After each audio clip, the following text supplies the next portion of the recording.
nessa questão de termos diferentes segmentos, atendermos aqui na Tactus, como você tem essa noção? Por exemplo, essa semana eu vou gravar um vídeo voltado para YouTubers. Como que você sabe quando tem que ser para YouTubers, quando tem que ser para microfranqueados, afiliados, produtores? Como que você consegue fazer essa menção? Então, na verdade, a gente tem uma análise muito clara do que acontece dentro do comercial. Então, a todo momento eu estou acompanhando no comercial os nichos que estão mais convertendo e os leads que mais estão entrando dentro da área de marketing.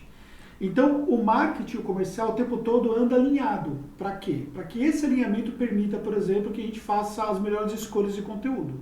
Oi, pessoal. Eu tô com o Anderson Hernandes hoje aqui, com vocês no Instagram. Estamos gravando também pro YouTube. E a gente vai falar um pouquinho hoje sobre produção de conteúdo. Então, eu vou tirar umas dúvidas com o Anderson, dúvidas que a gente recebe, que eu mesmo tenho aqui no dia a dia, e falar sobre essa produção de conteúdo. E no finalzinho o Anderson vai abrir aí para o pessoal do Instagram fazer as perguntas, tá bom? Como a gente sabe, você produz muitos conteúdos. Então, eu vou falar aqui um pouquinho sobre os conteúdos que são produzidos para Tactus. Só no blog da Tactus são postados 3 artigos por semana. A primeira pergunta que eu queria fazer para você é de onde vem a ideia para gerar esses conteúdos? Como que você consegue ter tanta ideia para tanto conteúdo? De onde você tira? Bem, basicamente as ideias elas vêm através daquilo que eu coloco na minha mente. Né? Então o tempo todo eu estou estudando, o tempo todo eu estou trabalhando o conhecimento que tem a ver com o meu público, o tempo todo eu estou estudando o meu público, estando atento, vivenciando aquilo que o público da Tactus pode precisar. Então a nossa empresa, para quem acompanha o nosso trabalho, sabe que a nossa empresa é focada em mercados digitais. E nós temos dentro dos mercados digitais uma grande infinidade de demandas que esses mercados têm. Então eu vou o tempo todo validando exatamente aquilo que o mercado precisa. Isso vão gerando insights, esses insights eu organizo eles no mapa mental, e aí eu costumo dizer que é o meu estoque de ideias. Né? Eu vou colocando esses conteúdos dentro do mapa mental para gerar esse estoque de ideias e para que essas ideias, por exemplo, proporcionem aí a possibilidade de poder gravar novos conteúdos. Esses conteúdos, depois que eles são gravados, nós passamos para um segundo processo, que é o processo de escolha. A gente vai escolher os conteúdos que podem virar algum tipo de texto e às vezes fazer uma conexão de mais de um conteúdo em vídeo para poder virar um texto apenas, e nós mandamos para a produção. E aí, em consequência disso, vamos gerando a cadência de conteúdos que nós temos hoje. Tá. E aí, nessa questão de termos diferentes segmentos, atendermos aqui na Tactus, como você tem essa noção? Por exemplo, essa semana eu vou gravar um vídeo voltado para YouTubers. Como que você sabe quando tem que ser para YouTubers, quando tem que ser para microfranqueados, afiliados, produtores? Como que você consegue fazer essa menção? Então, na verdade, a gente tem uma análise muito clara do que acontece dentro do comercial. Então, a todo momento eu estou acompanhando no comercial os nichos que estão mais convertendo e os leads que mais estão entrando dentro da área de marketing. Então, o marketing e o comercial o tempo todo anda alinhado. Para quê? Para que esse alinhamento permita, por exemplo, que a gente faça as melhores escolhas de conteúdo. E baseado nessas escolhas, eu vou soltando esses conteúdos de acordo com a cadência. Então, por exemplo, se eu definir que nós vamos explorar um pouco um assunto específico que atende o nicho de produtores de conteúdos para a internet em forma de cursos. Então, recentemente nós fizemos uma websérie. Se eu não me engano, acho que foram 4 vídeos que nós produzimos. Então, qual foi a ideia dessa websérie? Foi atender esse nicho e, consequentemente, levar um conteúdo que pudesse gerar um engajamento para um processo inicial de produtores de conteúdo, de produtores de cursos. Então, a pessoa, por exemplo, que estava pensando especificamente como produzir ali um curso online, então dá para ela ali um subsídio de conteúdo para ela poder, então, iniciar esse processo. E aí eu criei uma sequência de conteúdos que o último vídeo levava para o nosso produto. Então, o nosso produto é a legalização do negócio deles. Então, dentro da sequência, eu criei toda uma roteirização, onde eu fui fazendo uma entrega cadenciada, e aí fechando, então, com essa entrega especificamente da legalização do negócio deles. Então, O que visa isso? Pegar esse pessoal num processo inicial e depois desse processo inicial proporcionar para eles que eles possam, por exemplo, entrar em contato com a Tactus para poder contratar a abertura de empresa. Em cima disso foi a estratégia que nós adotamos. E aí, depois, a gente tem outras estratégias que vão sequenciar depois dessa produção inicial. Entendi. Mas, por exemplo, nesse caso você fez toda essa sequência, mas hoje existem diferentes canais e diferentes formatos para a entrega desse conteúdo. Quais são os principais canais que, na sua visão hoje, são os que dão mais resultado? Então, é difícil você dizer que exista um canal que dá mais resultado do que o outro, porque quando a gente olha, por exemplo, todo o fluxo do lead dentro do nosso funil, a gente consegue entender claramente qual é o ponto que levou, por exemplo, a levantada de mão dele, entendeu? Porque, por exemplo, a gente produz muito conteúdo em vídeo. Esses conteúdos em vídeo eles ficam disponíveis lá no YouTube. Parte desse conteúdo ele vai para o Instagram em forma de dark post. Esses dark posts são publicações que nós fazemos pagas, que elas não aparecem para todo o público, elas não vão aparecer no nosso feed, elas vão aparecer, por exemplo, do público que nós determinamos. E aí esses dark posts, por exemplo, ficam correndo lá dentro do Instagram, ou dentro do Facebook, por exemplo. E aí, em determinado momento, um cara desse levanta a mão. Só que às vezes, por exemplo, ele foi impactado por uma série de conteúdos anteriores, mas na hora que ele levanta a mão para a gente dizendo, olha, eu quero uma proposta, ele vai fazer isso no momento, por exemplo, que ele foi impactado por um e-mail marketing que nós mandamos. Então, a ideia que nós temos sempre é fazer a Tactus ser lembrada para esse público o tempo todo, e em determinados momentos a gente solta alguns conteúdos mais estratégicos que permitam com que ele possa, por exemplo, fazer essa levantada de mão. Recentemente nós mandamos, por exemplo, um e-mail marketing baseado no vídeo que nós produzimos da Tactus, e aí o meu comercial falou assim, cara, toda vez que você manda um e-mail nessa base, você tem nós temos uma quantidade de pessoas muito maior que solicitam proposta. Então, por que isso acontece? Acontece porque isso foi feito estrategicamente dentro do marketing. Para quê? Para que gerasse, então, a condição no comercial para essa solicitação de proposta. Então, é um conjunto de ações, não é uma ação isolada. Então, eu não posso dizer, por exemplo, que seja somente o vídeo, ou que seja, por exemplo, somente o conteúdo escrito, ou que seja somente, por exemplo, a copy do e-mail, mas é um conjunto de ações. E aí a ideia é que esse público ele possa efetivamente ser impactado pelo nosso conteúdo em diferentes locais. E um desses locais, eles acabam incentivando esse processo. Entendi, porque ele vai estar sempre vendo os nossos conteúdos. Mas na hora de produzir esses conteúdos, existem alguns cuidados que devem ser tomados. Quais são esses cuidados, ou alguns desses cuidados, que na hora que você vai produzir um conteúdo, seja ele de vídeo ou quando você vai passar para fazer o blog, ou o artigo para colocar no blog, precisam ser tomados? Bem, nós temos uma visão muito clara do que é o objetivo dos nossos conteúdos. E dentro dessa visão muito clara, nós temos um objetivo claro de atingir o público-alvo nosso. Então, eu sempre busco tomar o cuidado de não produzir o conteúdo buscando apenas a visualização. Porque visualização de vídeo não paga conta. Entendeu? Então eu posso, por exemplo, ter um vídeo com 100 mil visualizações, e se você olhar no canal do Táxi, vai ter alguns vídeos até com 300 mil visualizações. Acho que foi o máximo que nós alcançamos, se eu não estou enganado. Mas esses vídeos com mais de 100 mil visualizações, 50 mil, 200 mil que seja, eles não nos geraram nenhum tipo de cliente. Geram visualização, mas não geram o resultado que seria cliente. Então, o que eu tenho de cuidado é ser estratégico o tempo todo. Porque, às vezes, aquele vídeo que gerou 400, 500 visualizações, ele é um vídeo que gera para nós 2, 3, 4, 5, 10 levantadas de mão. E dessas levantadas de mão, a gente consegue ter conversões de clientes. Então, o primeiro cuidado é não pensar no ego, mas pensar na estratégia o tempo todo. E aí eu vejo, por exemplo, alguns conteúdos que eles gerariam para nós um número significativo de visualizações, mas que não gerariam possibilidades de clientes, porque eles iam para o público muito aberto. Um exemplo prático, eu poderia gravar um conteúdo hoje falando sobre FGTS? Poderia. Quantas mil visualizações eu poderia fazer? Bem, sabendo fazer bem o SEO do vídeo, eu garanto para você que a gente conseguiria aí uma quantidade de visualizações bem significativa. A pergunta é, para que eu vou gravar um conteúdo falando sobre FGTS? Se esse conteúdo para mim não faz sentido para Tactus, por um propósito nosso. Mas eu poderia gravar um conteúdo de FGTS voltado para um segmento que a gente tem? Poderia. Desde que esse conteúdo seja alinhado com o público-alvo.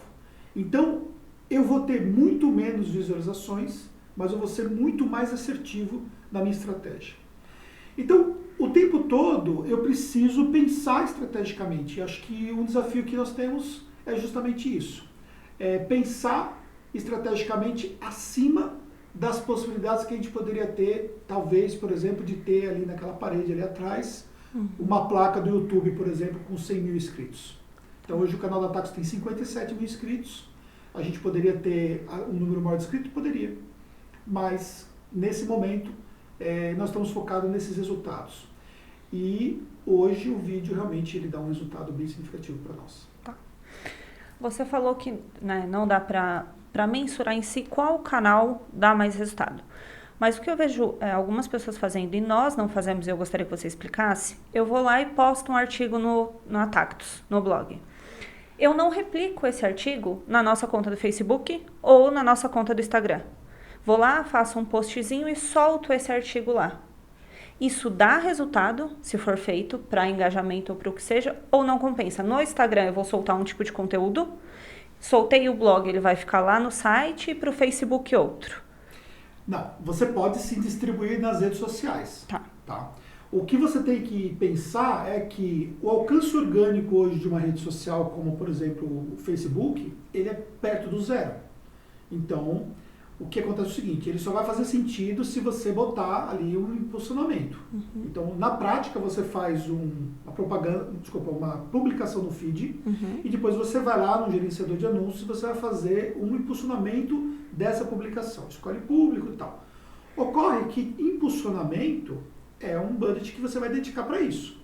Então, o que você precisa estabelecer é o que tipo de artigo que você vai fazer, ele vale a pena você impulsionar, e desses artigos que você vai impulsionar, para quem você vai impulsionar. Porque, por exemplo, se eu for impulsionar hoje para todo o público que nós temos de remarketing do site da Tactus, eu vou impulsionar artigo para um monte de gente, inclusive para contadores que visitam o nosso site, mas eles não são público-alvo, e vou, por exemplo, gastar muito. Eu vou ter que botar um budget muito alto, e de repente não é isso que é mais interessante.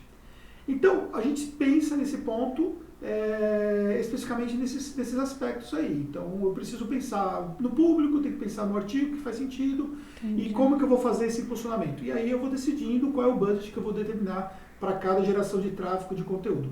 Mas não são todos os conteúdos efetivamente que a gente impulsiona. Alguns a gente tenta postar especificamente no SEO mesmo, com o objetivo de ter um tráfego orgânico vindo do próprio Google. Tá. Com relação à postagem desses artigos e de vídeos no Instagram e no próprio YouTube, no Stories, você fala muito sobre a cadência. Qual é a importância da cadência nessas postagens? Bem, vamos lá.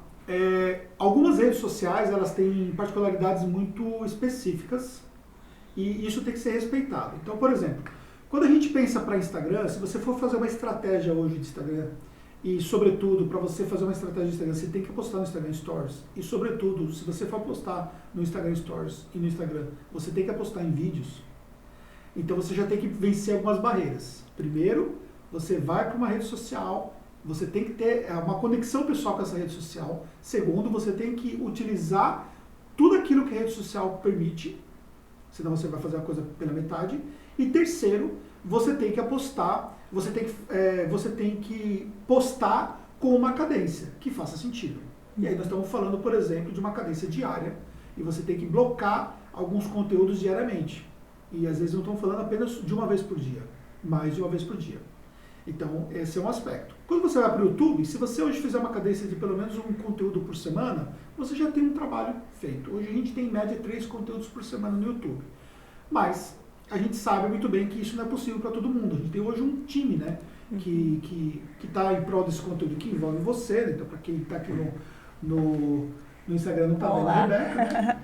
Nós estamos lá com dois que estão gravando o vídeo para nós, né? Quem está vendo no YouTube não está vendo eles. Então, por exemplo, e fora nós temos mais outras duas pessoas na parte de produção de conteúdo. Então, ou seja, eu tenho hoje 2 editores de vídeo. Então, isso, por exemplo, me permite que eu consiga fazer essa cadência e não é para todo mundo isso. Então, isso tem que ser respeitado.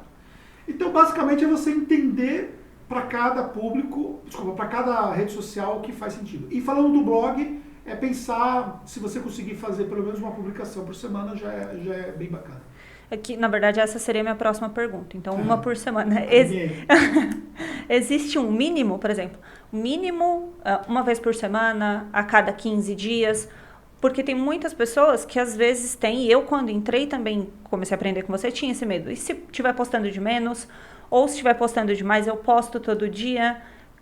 Como que consegue mensurar essa questão? Será que eu estou postando pouco e não estou alcançando o meu público? Então, existe um erro quando a gente fala... Aí eu preciso olhar também cada situação, né? Cada rede, cada local. Mas vamos falar, por exemplo, de vídeo. Existe um erro muito comum que acontece, por exemplo, para produtores de conteúdo em vídeo no YouTube, que é produzir um conteúdo atrás do outro sem ter um processo de criação de audiência paralela. Tá. Então, você está falando para ninguém está te ouvindo. E aí o que você está fazendo? Você está queimando assunto à toa, porque ninguém está te ouvindo. Então, produz um conteúdo, trabalha a distribuição. Produz um conteúdo, trabalha a distribuição.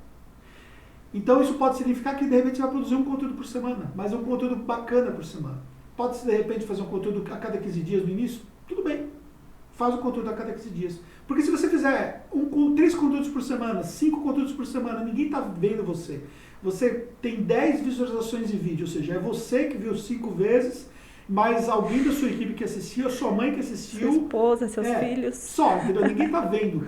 E aí o que acontece? Você não consegue efetivamente fazer com que esse conteúdo chegue nas pessoas certas. Tá. Então tem que saber distribuir. Então isso é uma coisa que vai fazer uma grande diferença. É produzir estrategicamente e pensar estrategicamente é você fazer o conteúdo chegar nas pessoas certas. Então não dá para você determinar uma cadência mínima, mas o que dá para dizer é o seguinte, não dá para você espaçar demais. Então, se você, por exemplo, vai querer produzir um conteúdo por mês somente no YouTube, então basicamente eu diria que não vale a pena você começar o canal.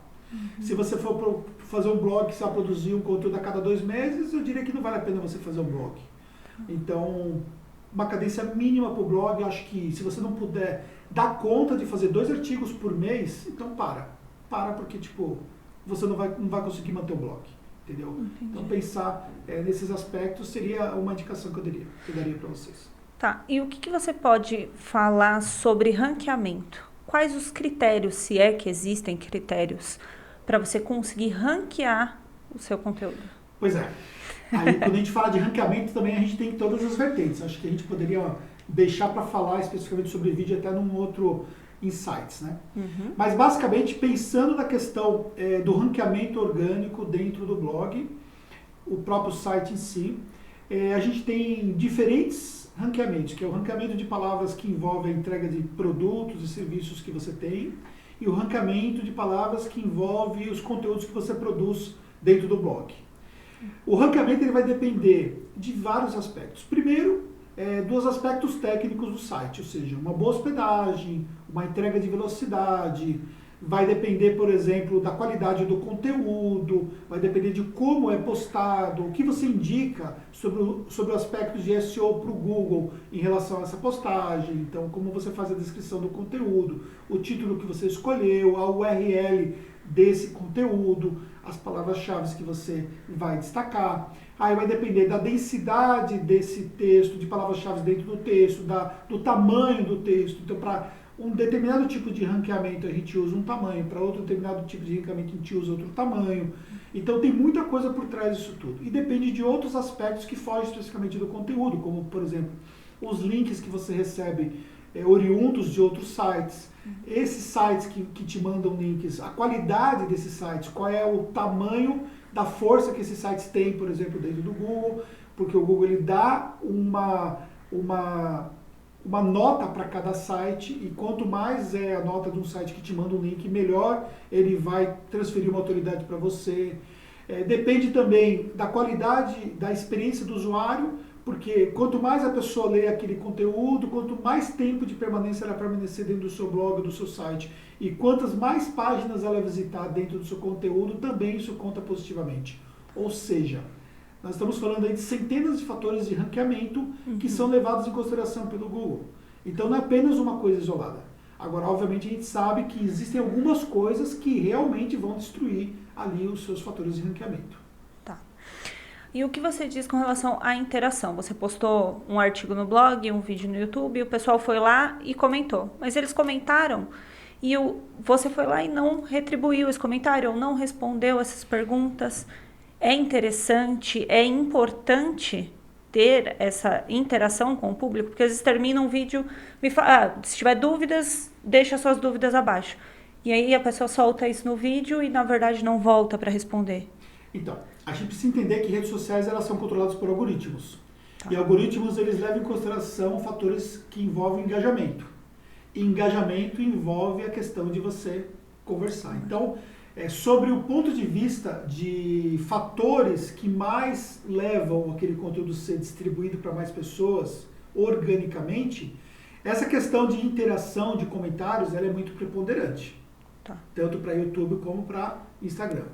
Então, o que você tem que pensar é o seguinte, você postou um vídeo no YouTube, se você não respondeu os comentários, de uma certa forma isso pode gerar um lado para a pessoa que mandou uma pergunta e não foi respondida, e também um lado também que você não está interagindo com as pessoas, está diminuindo o engajamento.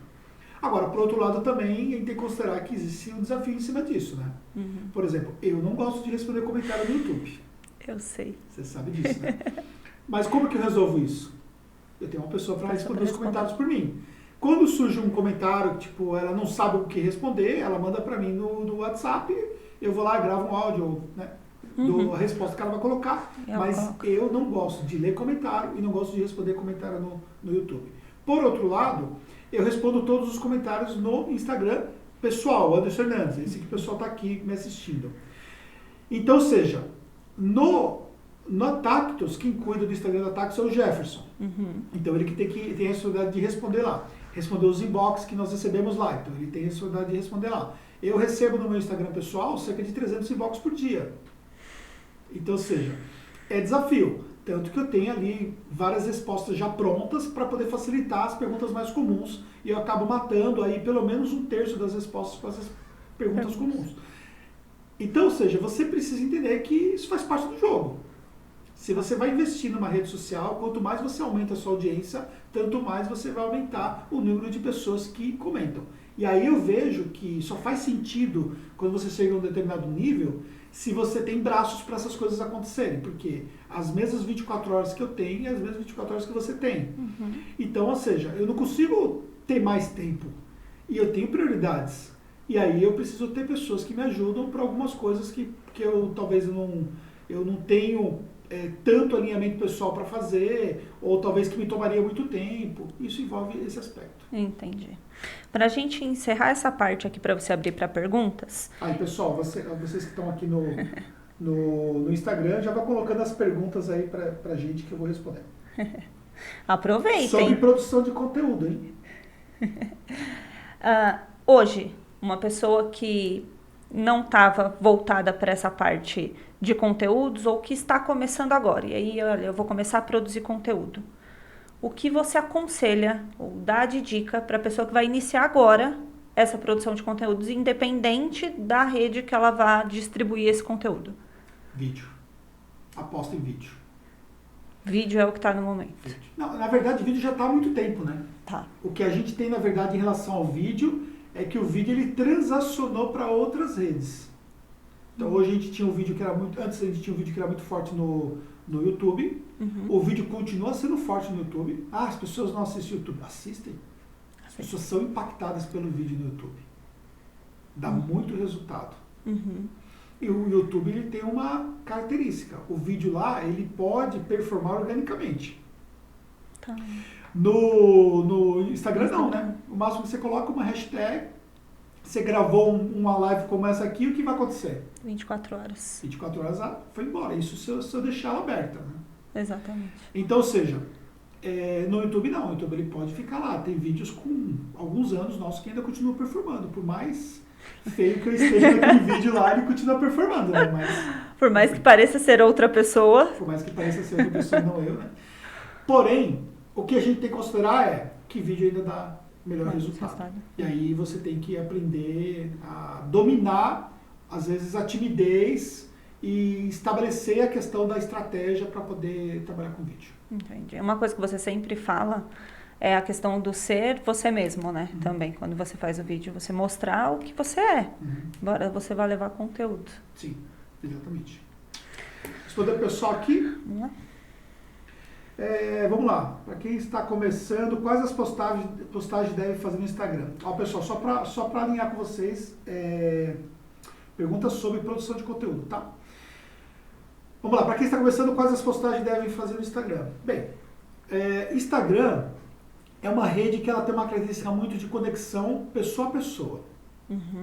Então, a primeira coisa que eu recomendo é você focar em algo que leve em consideração esse fato de que você tem que aparecer. Então não é ficar postando frasezinha de efeito, com fotinho, pegas num banco de imagem, entendeu? Você até pode postar uma frase ou pode postar um conteúdo, um texto baseado numa foto, sim. Você pega uma foto, que pode ser uma foto sua, pode ser uma foto da sua empresa, pode ser uma foto de uma pessoa, alguma foto. Eu posso pegar foto do que está acontecendo aqui, nesse momento, que eu espero até que eles estejam tirando foto, né? E eu vou postar essa foto, entendeu? E eu vou contextualizar, ó, nós fizemos uma live, papapá, tal. Agora, isso gera muito mais engajamento do que, por exemplo, eu fazer uma postagem de algo que é abstrato, de uma imagem de um banco de imagens. Então, a primeira consideração que eu daria é focar em aspectos que envolvem a pessoalidade. E aí, estudar o seu público o tempo todo, entender o que o seu público precisa, quais são as dúvidas que ele tem, e aí começar a focar nisso aí. E considerar que é uma rede social, você pode pensar em 6 meses batalhando, sem esperar grandes resultados, e vai sendo estratégico para começar a construir audiência e tal, e aí depois a audiência começa a vir e você começa a ter resultado. Ainda dentro disso, o que eu queria te perguntar, você foi lá e postou uma foto com um conteúdo, que não seja sobre a live, mas que seja algo relacionado lá aos clientes, enfim. Eu não te conheço, te sigo, fui lá, gostei do que você postou. Eu vou lá, copio a sua legenda, troco uma frase ou outra e uso essa mesma legenda. Isso acontece até em conteúdo. Gostei do conteúdo, eu vou lá, às vezes eu bloco ele diferente dentro do blog e posto esse artigo. O que isso impacta de ruim? Porque, na verdade, não é um conteúdo meu. Na rede social, isso, se você repostar alguma coisa e você não dá os créditos à pessoa, isso vai impactar de forma negativa em relação à sua imagem. Porque você está fazendo um plágio de conteúdo e está colocando como se fosse autoral seu. Então, é a questão mais relacionada à imagem. No site, a coisa é mais grave, porque aí derruba o seu ranqueamento. Postagem de conteúdo duplicado derruba fortemente o ranqueamento. Por quê? Porque o Google sabe quem foi a primeira pessoa que postou. Ou sabe qual é o site que tem mais autoridade e que postou sobre aquele assunto. Eu posso blocar? Sim, o Google também identifica isso. Então, se você começar a postar conteúdos duplicados, você vai derrubar o ranqueamento do seu site. Ou seja, seria melhor que você não postasse absolutamente nada do que você postar um conteúdo duplicado. Entendi. Anderson, para quem tem poucos recursos, qual rede social deve apostar para tráfego pago? Para tráfego pago, depende, né? Depende porque depende da sua estratégia. Mas Facebook ainda está saindo, para nós está sendo mais barato do que Instagram, apesar de o orgânico do Instagram estar perfumando mais. Mas eu postaria mais tráfego pago no Facebook. Facebook hoje, né? Bom. Sobre mapas mentais, dica para mapas mentais. A dica para mapas mentais é você assinar um serviço de mapas mentais. Você tem vários no mercado, a gente usa o MindMeister, mas você tem vários no mercado, é a dica que eu daria. Bem, basicamente acho que é isso aí, né? É isso aí. Acho que respondeu todas as perguntas, as minhas, as do pessoal. Porque se a gente for entrar muito no assunto, como você colocou, Vai ter conteúdo aqui para um monte de vídeo, porque são mínimos detalhes. Mas eu acho que o principal para o pessoal começar a postar ou ver o que está fazendo de errado nos artigos, nas postagens em vídeo, conseguir corrigir, a gente conseguiu abordar aqui para ajudar o pessoal. É isso aí. Tá bom? Obrigada, Anderson. Pessoal, obrigado, pessoal, aqui no Instagram. Obrigado. Depois esse vídeo vai estar disponível também lá no nosso canal do YouTube. Até o próximo.